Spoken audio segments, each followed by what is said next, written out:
Batel davar, betela ahava.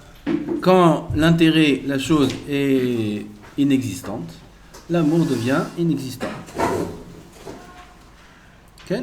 La majorité des amours aujourd'hui, c'est taloui badavar. C'est très très très difficile de trouver un vrai amour entre deux personnes. C'est très difficile. Et si oui, ils sont arrivés à s'aimer l'un l'autre réellement, ça vient qu'après beaucoup d'années où ils ont investi l'un pour l'autre, ils ont donné l'un à l'autre, comme un homme et une femme se rencontrent, ils s'aiment, ils veulent se marier. Et après le mariage, ils voient qu'ils n'aiment plus. Comment c'est possible? Réponse, l'amour était taloui badavar. Quand il l'a rencontré, elle l'a rencontré, ils se sont aimés. Ils ne se sont pas aimés l'un l'autre, ils se sont aimés eux-mêmes. Et comme lui-même aimait être avec elle, et elle aimait être avec lui, oui, mais c'est de l'amour, pas de l'autre, l'amour de soi.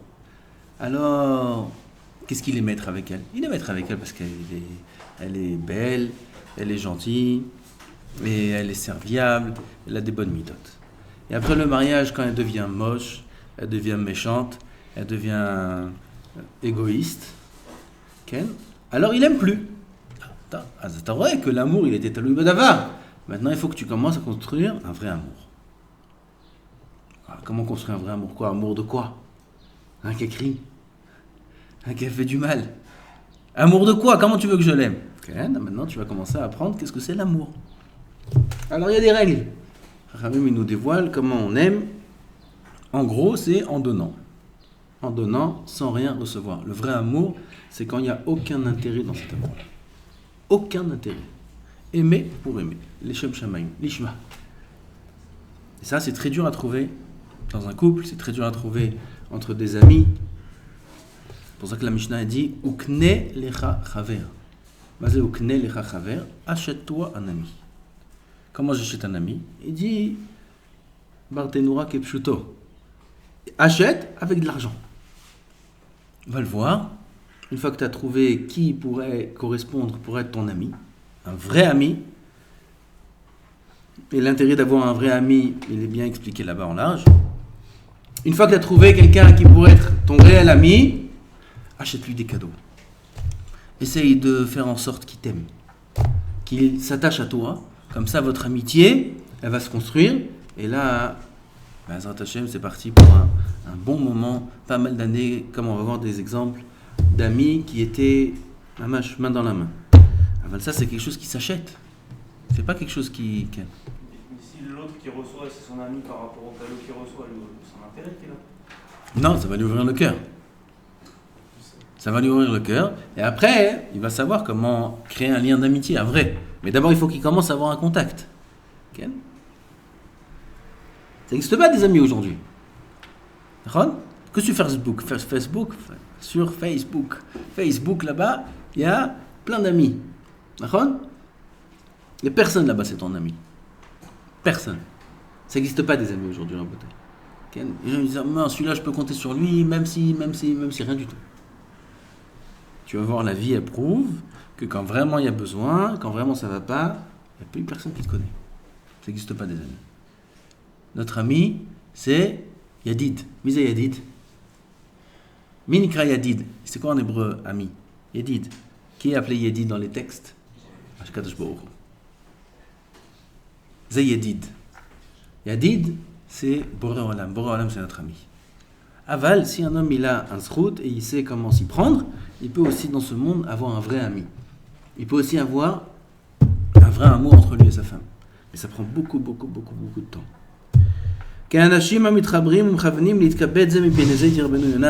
Des gens qui s'attachent l'un à l'autre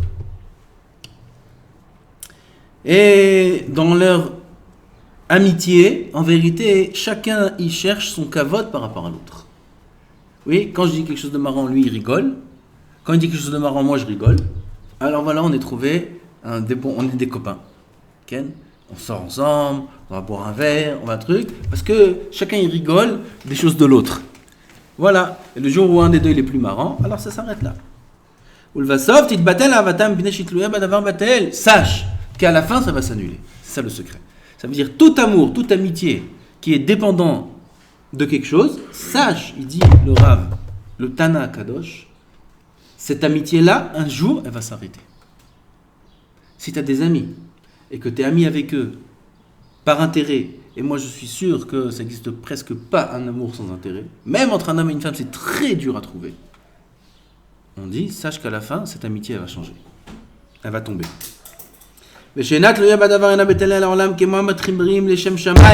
Comme deux amis qui sont amis, les Shem Shamaim. Ils sont amis dans un même but. Quoi? La Avodat Hashem. On est amis dans la Avodat Hashem, cette amitié là ne bougera jamais. Eh Zoé! Les deux, on est ensemble pour servir Hashem.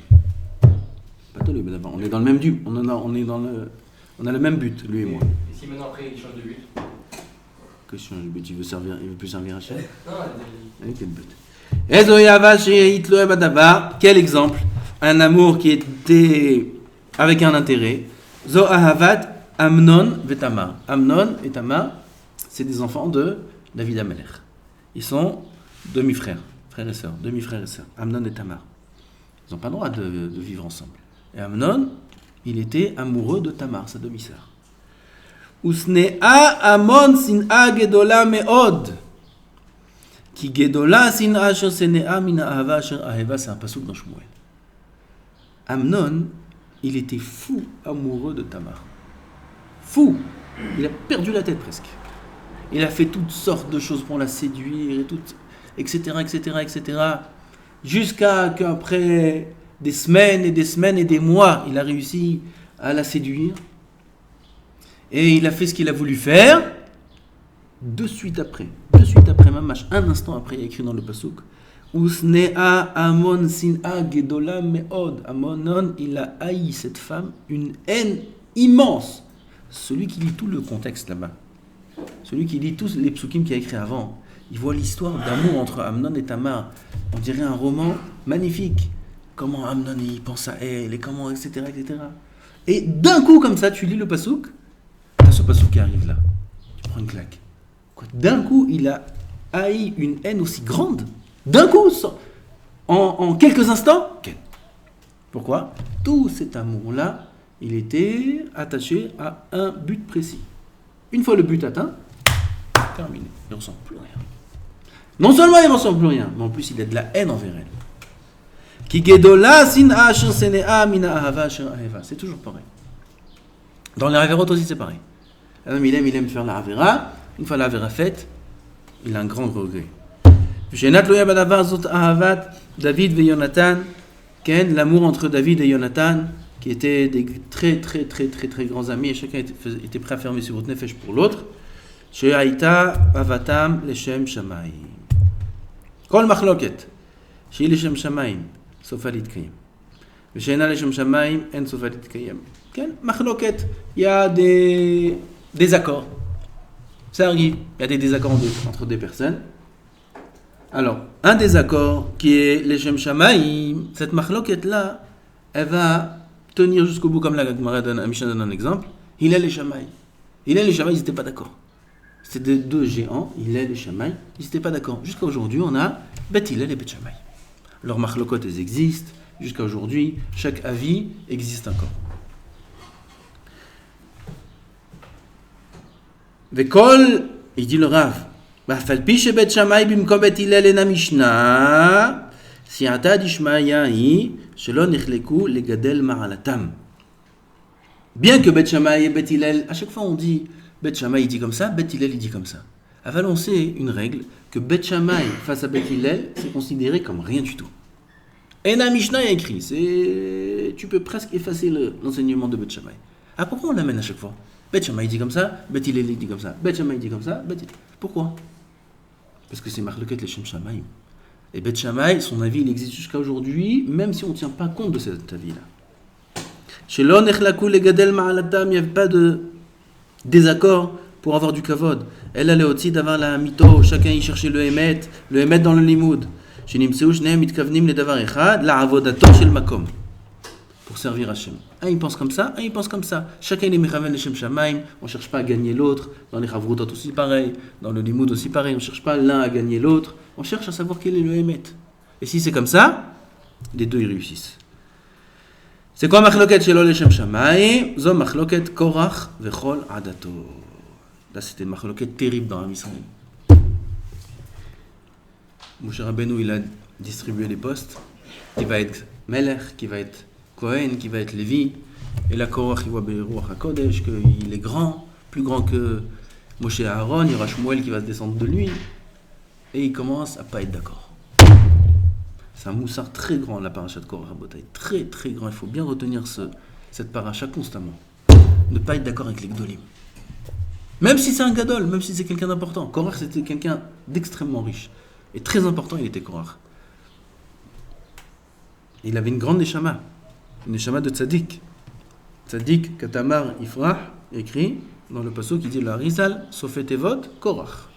Tzaddik, Kouf, Katamar, Resh, Ifrah, Chet, Korach. Et quand même, il a osé s'élever contre Moshe Rabbeinu. Il a osé dire à Moshe Rabbeinu, non, pourquoi tu prends tout le kavod, moi aussi je veux, etc., etc. Il y a une machloket entre Korach et Moshe. Et la fin de Korach, tout le monde connaît, jusqu'à maintenant il est dans le trou. Il y a le Zohar, il raconte, un Midrash, même c'est apporté dans le Midrash, où il y avait un Chacham, marchant dans le désert, et il rencontrait là-bas un homme qui était du désert, un habitant du désert. Il dit, tu veux que je te montre un endroit, il y a de la fumée qui sort de la terre? Et là-bas il y a Korach. Il me dit, ouais, il y a où? Tu sais c'est où, Ken? Tu sais, je t'emmène. Et il l'a emmené là-bas dans le désert, et il voit un endroit comme ça caché, où il y a de la fumée noire qui sort. Et il a mis son oreille sur la terre, sur le sol, et il entend crier en bas Moshe Emet Vetorato Emet, Moshe Emet Vetorato Emet, d'où la chanson qu'on chante. Moshe Emet Vetorato Emet, ça vient de là-bas. C'est Korach qui crie ça jusqu'à aujourd'hui. Lama Katouv Yado, à chaque fois on dit ce chidouche là. Pourquoi il écrit Korach Vadato? Machloket entre qui et qui? Korach et Moshe. Vas-y Korach et Adato. Korach et son assemblée. Machloket entre Korach et son assemblée, la machloket elle était entre Korach et Moshe, pour nous dire qu'entre Moshe et Korach, ça commence même pas une machloket. Une machloket avec Moshe tu veux faire? Avec Moshe tu veux faire une machloket? Moshe Anav, mais quand Adam quand Korach il est venu, il a commencé à lui dire qu'est-ce qu'il a fait Moshe? Il s'est prosterné par terre. Il s'est mis par terre. Ken Anav. Il n'a pas commencé à dire mais pourquoi? Mais attendez, mais c'est pas, vous n'êtes pas correct. Tu viens, Korach, tu cries, qu'est-ce qu'il fait Moshe? Il se prosterne par terre. Et il prie Hachem. Ben, je l'aime pourquoi comme ça? Qu'est-ce que je fais? Ça commence pas la machloket entre Korach et Moshe. Tu peux pas faire une machloket avec Moshe Rabbeinu. Ça n'existe pas. Moshe Rabbeinu, il encaisse tout. Il est Savlan, Veranav, il encaisse Moshe Rabbeinu. Alors, la machloket, elle est entre Korach et sa propre assemblée. Autre Mishnah. C'est Mishnah Chashuva. On ne pourra pas la finir aujourd'hui. Kol ha-mezaket harabim en het ba al yado. Shmeu mazezikouy harabim. Tout celui qui est mezaket harabim. Mezaket harabim, c'est donner des frouillottes au public. De quelle façon ça se fait? De plein de façons. Le plus simple, c'est enseigner à son prochain la Torah. Tu vois un juif, il a besoin d'étudier. Il ne sait pas étudier, tu t'assois avec lui, tu le rapproches de la Torah.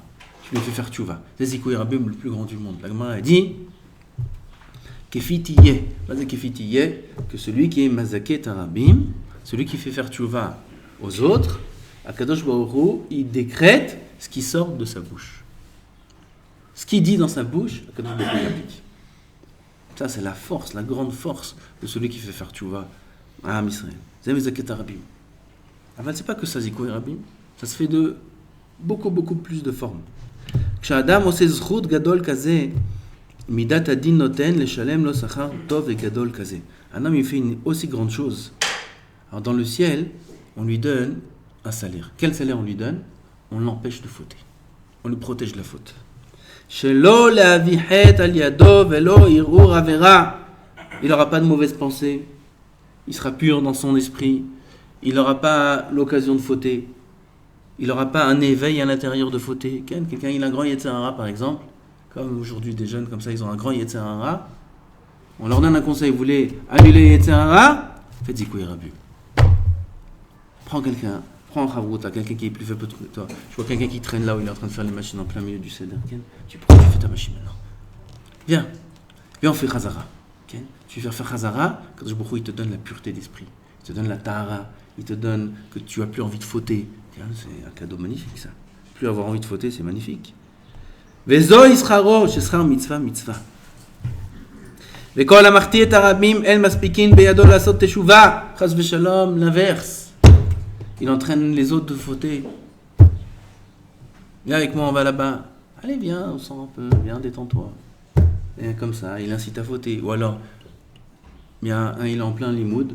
Son copain, il est en train d'étudier. Quand il est à l'intérieur, ça le dérange un peu qu'il est en train d'étudier, lui et l'autre, non. Il vient en plein limoud, puis il commence à lui parler. S'assoit en face de lui, prend une chaise. Parfois, je vois une chose pareille. Prend une chaise, s'assoit en face de lui, et commence à lui parler. Il est en plein limoud. L'autre, il a honte, misken. Alors, il lui parle, il lui répond. Ils sont copains, ils dorment ensemble. Et il lui répond. Attends, il est en plein train d'étudier la Torah. Il est en plein limoud. Tout le monde entier tient sur ses épaules. Tu viens, tu lui parles, tu l'arrêtes. Ouais, il va voir. Il y a Rav Shmuel Oyurbach. Rav Shmuel, un des gdolim de notre génération. Alors, il y avait Rav Toufik qui étudiait dans son collège. Et il y avait plusieurs avrim là-bas. Et tous les Rosh Chodesh est arrivé le moment de payer les avrim, leur limoud, leur donner une enveloppe. Rav Shmuel Oyurbach, c'est un des gdolim aujourd'hui. C'est un matmid énorme. Il n'a pas de jour, il n'a pas de nuit, il est constamment dans le limoud. J'ai le srout de le connaître bien. Constamment dans le limoud, c'est un gaon olam. Et maintenant, il a un kollel. Alors il doit payer les avrim qui étudient. Maintenant, comment il fait pour payer? Il faut leur donner l'enveloppe. C'est en plein seder. Comment il va leur donner l'enveloppe? Il a le paquet d'enveloppes dans la main, et il reste debout comme ça, et il attend. Dès qu'il y en a un qui lève la tête, il vient le voir, il lui donne l'enveloppe. Il attend. T'es un grand Rav. T'es un matmid, t'es un shakdan. Et pourquoi ton temps il est moins important que leur temps? Une seconde, mets l'enveloppe sur la table. Qu'est-ce que tu veux? Mets l'enveloppe sur la table. Tac, tac, tac, tac, tac, tac. Tu passes et c'est tout. Si tu mets l'enveloppe sur la table, ils vont pas oser ne pas lever la tête. C'est le Rav. Alors ils vont recevoir l'enveloppe, ils vont lever la tête et dire merci, ils vont faire un petit hidour, ils vont faire quelque chose. Ils vont perdre un instant de limoud. Un instant de limoud. Ani vatel otam. Moi je vais être mevatel otam. Un instant de limoud. Chas v'shalom. Shani itbatel ve'em lo itbatlo. Chas v'shalom. Alors il attendait que chacun ait terminé sa souga, ait terminé son tosfot, se lève pour prendre un verre d'eau, se lève pour aller aux toilettes ou quoi. Il attendait, et chacun qui se levait, alors il donnait son enveloppe.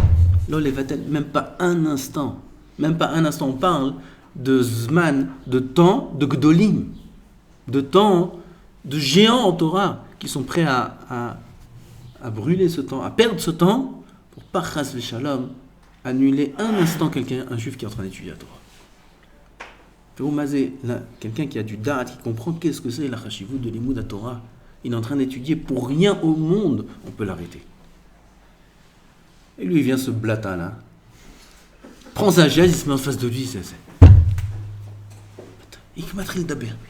Et lui, il parle. Ah, viens, on va en griller une. Ils sortent, ils vont en griller une. Attends, c'est pour chef. Tu te rends compte du bitoul que tu viens de faire maintenant? Zechas v'shalom, marti et arabim, barminan. Marti et arabim, en maspikin beyado lasot teshuva. On ne laisse pas faire teshuva. Après, il vient à Kippour, il dit ouais, je comprends pas, j'arrive pas, je sens rien, pourquoi je sens rien, j'ai pas de filote. Oh, qu'est-ce qu'on lui dit? Jamais un sort, ça va passer, essaye de faire comme ci, essaye de faire comme ça. Il y a des raisons pourquoi tu n'arrives pas à faire teshuva à Kippour. Qu'est-ce que tu as fait toute l'année? Bital t'a aidé, s'entraîner à l'autre à faire une avera, et celui-là à faire une avera, et viens on va là, et viens on va boire un verre, et viens ci, et viens ça. Okay, tu veux pas faire tes trucs tout seul. Tu entraînes les autres à fauter, chas v'shalom. On ne laisse plus faire teshuva. Le jour où il veut faire teshuva, on ne laisse pas faire teshuva. C'est une punition très grave. Kol hamarti et harabim en maspikin be'ado lasot teshuva. C'est aussi quand un homme il est marié, c'est pas que des bachouri yeshivot. Un homme il est marié, puis il veut mettre un ordinateur à la maison, puis il veut ça, puis il dit à sa femme, allez viens on va là, allez viens. Ou la femme aussi a dit à l'homme, allez j'en ai marre toujours comme ça, viens on va à tel endroit, viens on va à tel endroit. Et c'est des endroits pas très tsnoui, pas. Madame, tu fais fauter ton mari. C'est moutard, c'est assourd. Ou l'homme aussi. Il dit allez viens on va une fois là, viens on va boire un verre là-bas, un peu plus en ville, un peu plus mamie là, pas si ta. Il va là-bas, il est marty. Pourquoi il est marty? Qu'est-ce qu'elle faute, elle? Elle est faute, bien sûr qu'elle faute. Vous savez qu'est-ce qu'elle faute, elle? Que tout le monde va la regarder. Tu l'emmènes dans un endroit où les gens ne sont pas tsnouim. Les gens, ils ne sont pas pudiques. Tu l'emmènes dans un endroit là-bas comme ça, où les gens, ils regardent à droite, à gauche. Quelle? Non, elle aussi, on va la regarder. Tu entraînes que elle soit vue. Ça saoule. Qui c'est qui faute? C'est lui. Dans un endroit de Sanoua, un endroit propre, il n'y a pas beaucoup de monde, et les gens qui sont là-bas, c'est des gens de Sadikim, des gens bien. Non, elle est. Pourquoi faire fauter? Il veut rentrer chez lui Internet, il veut rentrer chez lui ça, il veut rentrer chez lui ça. Moi, j'ai vu des couples comme ça, j'en ai un en tête comme ça, où la femme était tmima, elle connaissait rien, un ordinateur, rien du tout, ni mail, ni rien du tout. Et lui, il a voulu mettre Internet dans la maison. Je lui ai crié 1000 fois, je lui ai dit, ne mets pas Internet dans la maison. Tu as besoin de travail, au bureau, dans ton travail, où tu veux. Pas à la maison. L'Oshama. Il a mis Internet à la maison. Sa femme, elle a commencé à trouver un travail où elle peut travailler de la maison. On a besoin d'Internet, ça tombait bien. Mina Shamaim. Mina Shamaim. Comme ça, ils disent. Mina Shamaim. C'est Ashgacha Pratit. Voilà, bidou qu'il a mis, bidou que j'ai un travail, tu vois. Mina Shamaim. Donc, elle a appris comment ça marche. Mail, etc. En raccourci, je vous dis, à la fin, elle a retrouvé un ancien contact qu'elle a connu avant d'avoir fait tchouva. C'est une fille religieuse de tout le temps. Elle a connu, elle a retrouvé contact et ça allait pas trop avec son mari, à cette dame. Barminan. Presque une avera. Presque. Ils ont été sauvés à la dernière minute, c'est même pas sûr. Presque. Se rencontrer. Il était chez elle à la maison, cet homme-là, quand le mari n'était pas là. Regardez jusqu'à où c'est parti. Qui est le fautif? C'est lui.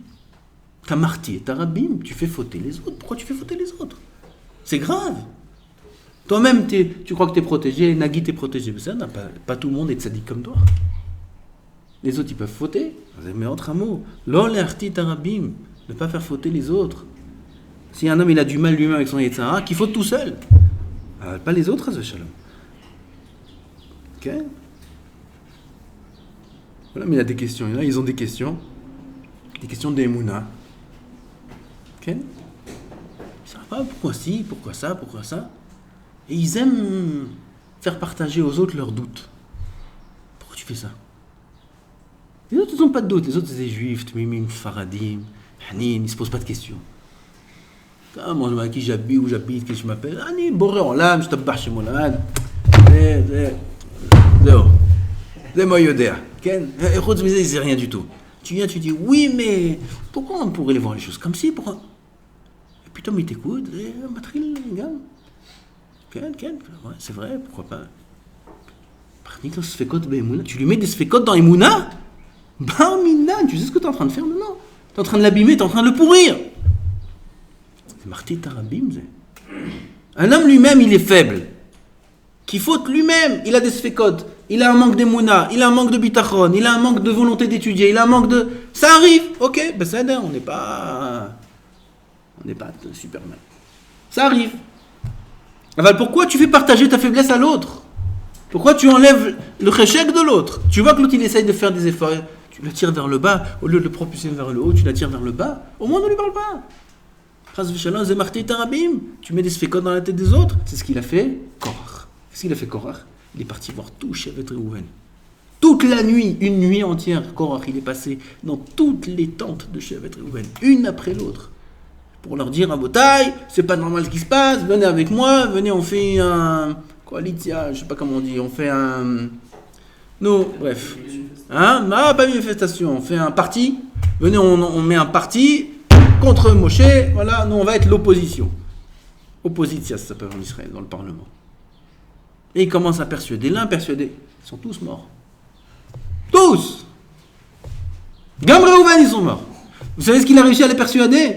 Qu'ils peuvent être Kohen Gadol. Shevet Reuven. Shevet Reuven, il leur a dit, vous pouvez être Kohen Gadol. Comment Shevet, un Reuven, il peut être Kohen? Un Reuven, il peut être Kohen, il n'y a qu'un Lévi qui peut être Kohen. Il en a la force de Korach, la force de persuasion. Il a réussi à montrer le noir blanc. Ils sont tous tombés dans le panneau. La Gemara demande, Maraou, qu'est-ce qu'ils ont vu pour tomber dans un piège pareil? Comment c'est possible qu'ils sont tombés dans un piège pareil? Et là, dans leur cœur aussi, ils avaient une graine comme ça, mauvaise, et on les embrouille un petit peu, et ils tombent dans le panneau. Ils sont tous morts. Qui était le grand martyr tarabim, c'était Korach. Tu fais fauter les autres, Chas Shalom. Faire attention, il faut être prudent. Chez Chas Shalom, là, à cause de ça, hein, qu'on ne nous empêche pas de faire tchouva. Les fiches à reshut netuna lechol adam yesh avon gadol kigon ze she'adam oseu mida'ato uvirtzono shelo al yedei ones kol ikar adin noten le'oncho onesh gadol. Tu fais une chose sans rien qui te pousse à le faire. Tu veux fauter toi, tu as ton Yetzirah à toi, ok, on te juge d'une certaine façon. Mais que tu mettes ton Yetzirah à toi chez l'autre, pourquoi tu fais ça? Ça, personne t'a forcé à le faire. Alors il dit, le Rav, c'est logique qu'on punisse cet homme une grande punition. Les man minatshuva, c'est la pire des punitions qui peut exister sur terre. C'est pire que Chayav Mita, c'est pire que tout. Pas de tchouva.